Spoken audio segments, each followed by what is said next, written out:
মাননীয় সচিব মহোদয়, শুভবর্তী উদয় হওয়ার সময় যাচ্ছে। আজকে বন্ধের দিন, ঠান্ডা মাথায় বাসায় বসে চিন্তা করুন আপনি কি কি বলেছেন আমাদের 7 দফা দাবিকে আমরা জানি।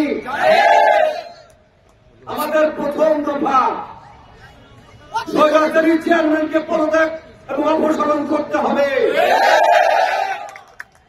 কারণ একজন স্বৈরাচারীকে রেখে এই বৈষম্য দূর করা যাবে না।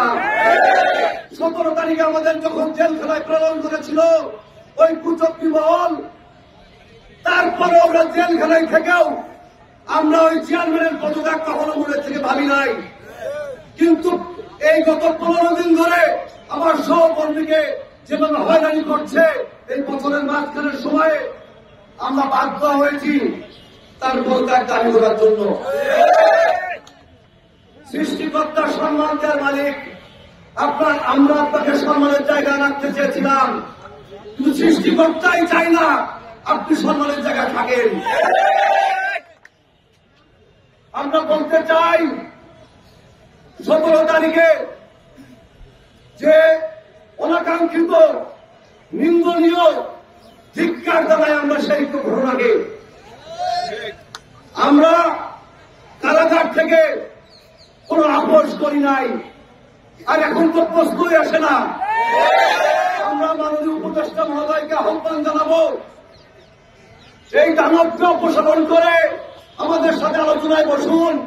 খুব অল্প সময় এটা সমাধান করা যাবে। কোন অর্থের প্রয়োজন হবে না আমাদের এই দাবি মানতে। আমরা কোন অর্থের জন্য এখানে আসি নাই, কোন বৃদ্ধির জন্য আসি নাই। আমরা আমাদের ন্যায্য দাবি, আমাদের সম্মান ফিরিয়ে পাওয়ার জন্য আমরা এখানে এসেছি।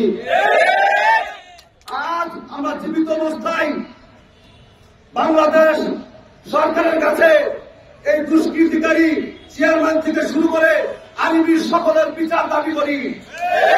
যদি এই জীবিত থাকা অবস্থায় এই দাবি, এই বিচার যদি না হয়, আমাদের পরিবার এবং এই 17 কোটি মানুষ এবং আমাদের যে 47,000 কর্মকর্তা কর্মচারীর পরিবার মৃত্যুর পরেও সৃষ্টিকর্তার কাছে আমরা দাবি করব।